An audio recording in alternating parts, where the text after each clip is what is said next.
personified by the reality of being awake. Your subconscious is quite as strong as your conscious thought. So when you're asleep, your subconscious is working just like when you're awake.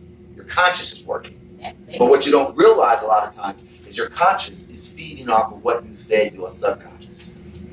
So when these doubts that you take with you to bed, the next day you might feel that you want to do something. That doubt is right there, and that's what's going to kill whatever motivation that you have. Go ahead, Cynthia. She feeling me over here. Question: where does real confidence come from? Does anybody know? Within you. Within you. We all believe that, right? Yes. Real confidence is your belief in your ability to figure it out. Do you remember the last time you figured out something? How good you felt? I don't care if it's finding a button that was on a shirt that you're going to wear that day that fell off and you noticed it. When you found that button and you hooked it back up, how did you feel? Oh, yeah, I got this. I found her button. I found her medicine. I found her. When you figure out something without anyone's aid, it raises your confidence. It lets you know, I can do anything. That's something that you guys got to always remember. The moment you can figure something out, you have the ability and the confidence to do anything. Whatever the deed or the task that you're doing, it's irrelevant because those will change. What won't change is the confidence that you guys have within yourself. Within ourselves. And we don't have to be appraised by nobody, but within ourselves. She should be doing my meeting with me. Within ourselves.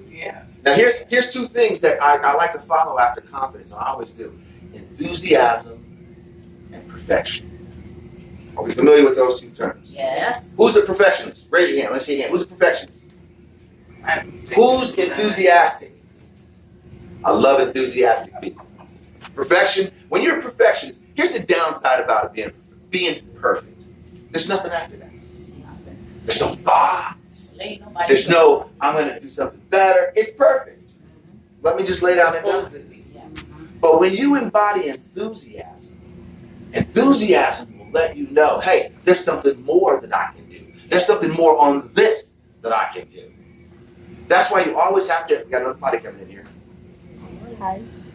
That's why you always have to keep enthusiasm ahead of perfection. Because when you do something that you feel is perfected, always remember, you're not going to mess with that.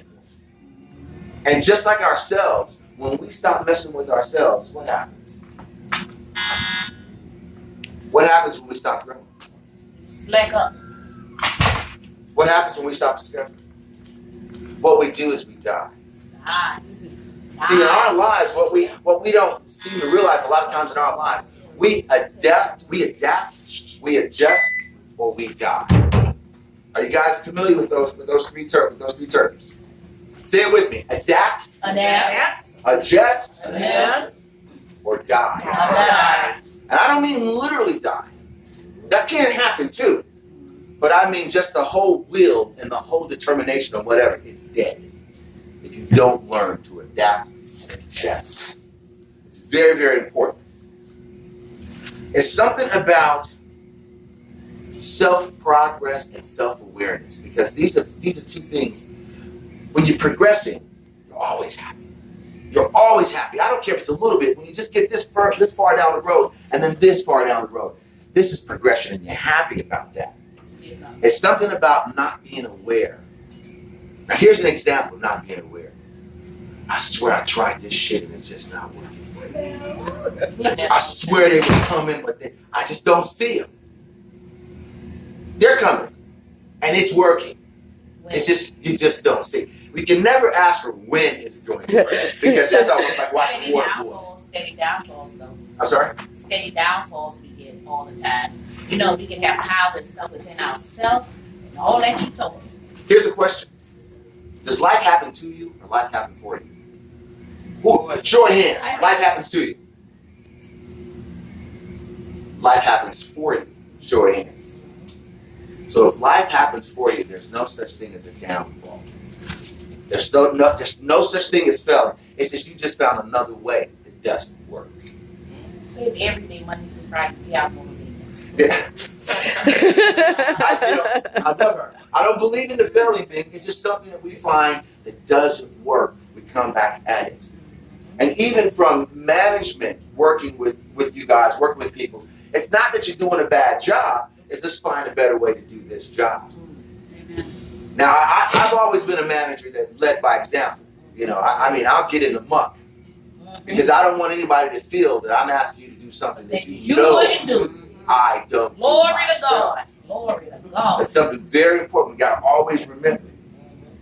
Now, here's two things that I want to touch on real quickly. Pain and suffering. Who can avoid pain? Nobody. Who's going to go through pain? Everybody. It's going to hurt? Yeah. How long is it going to hurt? You don't know. Yes, we do know. But every day. When you experience pain, you face it, you deal with it, and you move forward. Because if you don't, you got to deal with the other side of pain. And the other side of pain is called suffering. Now, here's the nasty thing about suffering. Suffering will keep you up at night. Suffering will make you ask yourself, why didn't this happen? Why didn't that happen? And you will twirl and turn. There's no escaping suffering. You got to always remember that. Anytime some shit happens to you, see it for the shit it is. Deal with it, and then walk past the shit. And you'll be behind you. About motivation, I'm going to leave the church. Thank you, Lord. Just be aware of it, and there is no nice way about pain. And it can be your kids, it can be your spouse, your boyfriend, what have you. There's no nice thing about that. But you gotta say to yourself, you're not gonna make me suffer. Yes, Lord. And you know why suffering is bad? And I'll tell all you guys, you guys have all heard this. Suffering is bad because life is short. Sure is. Life is short. And if you spend any of it suffering, you waste the time. No. So the next, when you guys leave here today, and you will hit pain, and you will see things that will not make you happy because of the nature of the job that you do. Walk right past it. Be aware that this is painful, and then step past because suffering is right there. Wait a minute, Dad. I'm coming to work for you. Everybody needs to be there. Beg everybody needs to be there listening. Well. I'm ready right now. Ain't seen no clothes or nothing. I'm ready right now. So those are on the pain and the suffering. I kid you not, and we all will experience this pain moving forward throughout our day, throughout our week. Identify, see it, call it out loud, speak it aloud, and then, as she would probably say, rebuke that devil that's within you. Now, I don't use the devil a lot. I use the villain. Yeah. The villains that are inside of us. And we all have it. When you identify a villain, you kill it. The villain will only stop you from progressing. The villain will only cloud your thought as to what's true and what you should be doing. That's what a villain does. It robs you of all that. So anytime you see something in your life, you feel something that's just not making you feel like you want to be, you're dealing with the villain. Yeah. And that villain can come wrapped in the guise of your husband, of your wife, of your children. And you look at him and say, listen, villain. Get the hell out of here. I know what you're trying to rob me of my happiness. Yes. That's what a villain does. Now, here's something else I'll drop down on you guys. Where does happiness come from? Within yourself, right? Within you. What you said? Everybody believe that? Yeah. You got to ask yourself, why am I happy about a new car? Why am I happy when I find $20? Or why am I happy when something externally happens? You win the lottery. Why am I happy about that? It's something about when you're really happy. This is when you're really happy. When you wake up in the morning, you say, thank you. Thank God. That's the core of happiness. If you stub your toe, you can do it with a smile because you know you got to win. You're on a winning team. Yes. You got to be thankful for those real small things. And once you get out of the bed and you get to the mirror, that's when it really starts. Because that person you're looking at in the mirror, that's the one that's going to be lying to you about things.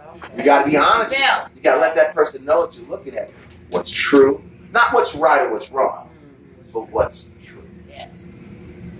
And this is how you have to look at yourself every morning. To start every morning. It's an exercise. What am I doing with my life? Who do I want to be with my life? Yes. What villains are in my life? And how I'm going to eradicate them and move forward. This is the only thing we have to do. Now, as far as getting rich, as far as the $1 million, let me tell you something. When you can wake up and be happy that you're alive and you got 10 That's times, right. you already That's got right. because when you do get that $1 million, I hope everybody in here gets $1 million throughout your life. You're gonna be silly happy because you already were happy. And that's what you gotta realize is that the basic core things about yourself. Rich people is miserable. No, rich people aren't miserable. They're not. They're just in their world. And I'm gonna touch on this for a second. Show of hands, who thinks money is bad? Does anybody think money's bad? I don't think it's bad. You think money's bad? That is something that has been laid on you from your parents, from your grandparents, or from people who had a scarcity mentality. Let me tell you something about money. I love money. I would love to roll the bed and get paid because you know what? Money is freedom. Now I know what you guys are all thinking right now, but I guarantee you, right now, I can give each one of you guys $100 grand and you walk out of this room and never look back. You know why? You take that $100 grand and you are off. It's going to present freedom. So anything that presents freedom to me, there's no bad to that. Yeah, but are you happy? You got to start off. Remember when you get up in the morning? Yeah. You remember what you take with you to bed? I take happy with me to bed. I don't take mad with me to bed because I wake up and it takes away from my day. Sure will. So when I find $20 in the street, when Mike Lee finds $20, guess what I do? I go feed somebody. I'm going to pay the number. Sit down right here. And if I did go play, if I found $20 and go play a lottery, I would give the tickets away because I'm already happy. And I'm going to pay $200. That's something you gotta always remember, is that it starts with you. And when you do this, if you are with somebody, have a partner, it's contagious to them. Because darkness can't really exist with light. Thank God for being alone. I'm sorry. The biggest fear of living alone is choking to death. That's a statistic. That's just a statistic. I had no idea. I found that out. Living alone, biggest fear is choking to death. Choking. Wow. So a lot of things that people live alone, there's statistics about living alone. If you ever move to an apartment, you ask yourself, why aren't the walls red? Because people will shoot themselves living alone. That's why they paint the apartments taupe and white. It's a psychological thing. Red apartment makes I don't know what I'm doing. You're allowed to blow your head off. So they don't do that. So, but that's a good thing. That's a good thing she said. Now, I know you guys got to get back to work. You're only have like 10 or 15 minutes. But this is something that I wanted you guys to do. I brought some cards. Where's my cards? Now, I'm going to give everybody a card. One for you. On the back of this card, there is a challenge. There's something about finding out who you are. A lot of times we don't know who we are. You know why?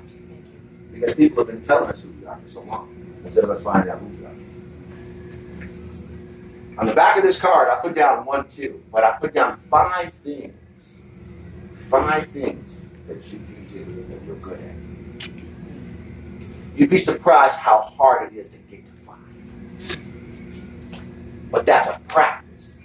Because when you get to 5, within those 5, that's what you're doing next in life. Because what you're good at is what makes you happy. And what makes you happy, you can make money in that. Did I say any more? You're not even working anymore. If Will Smith was right here, right now, he'd tell you he can only do 2 or 3 things, 2 things. He can act, we all know that. But he can't build a barbecue pit. He can't teach you guys how to drive. There's just certain things he can do. It's only a couple of things. So you write down the 5 things that you're good at, and you explore those 5 things. Because within those, and it may be 6, it may be 7, within those, you're going to find your tomorrow. You're going to find your Why was my purpose? Because we ought not to take away from the hotel at all. This is not the end of the road in life. This little exercise will help you address, if this building went away tomorrow, what am I going to do? If you don't know who you are, you're going to come over here and you're going to just dive into the fire and die with the building because you don't know who you are. You don't know what you're good at. Damn unemployment. Go find something else who you are. Go find out who you are. And I use 5 because it's a number that's been used for me with my mentor. Find out what you're good at. And then you find out who you are. And you share this, especially with your kids. If you got children, you want them to know who they are long before I think you knew who you were. Carrie, say something?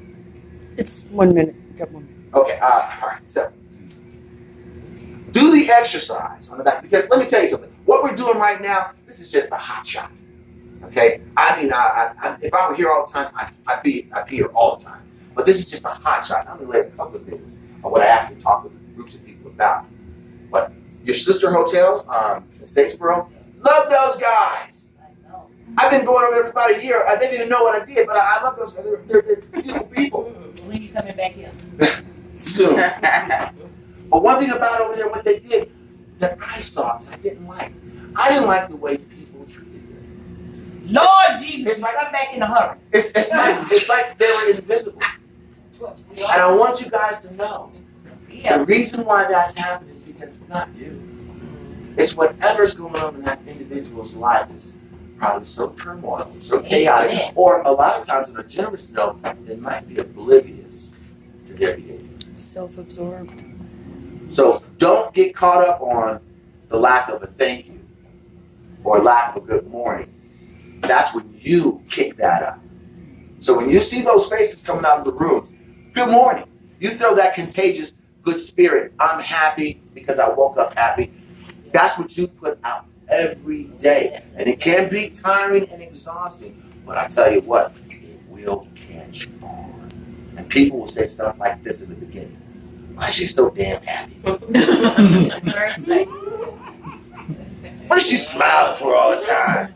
You know, I just can't work around that. I just, you know what? You want to find those people because they need you badly. And this is one more thing I'll leave with you guys. When I was over at the other hotel in Statesboro, they used to set these cards out for people to leave tips. Did you guys ever experience that?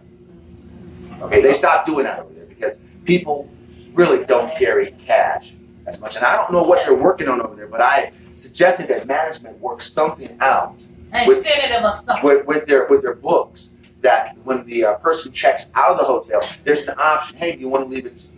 And they'll just tack it on the bill. Some kind of way to help you guys to be able to get that little extra coin in what you do. Because when I go into these rooms, she's speaking from my heart. When I go into these rooms are immaculate. I've been coming to your hotels for about 2 years. What you say? Immaculate. As a matter of fact, I cleaned the room up a couple times out of guilt.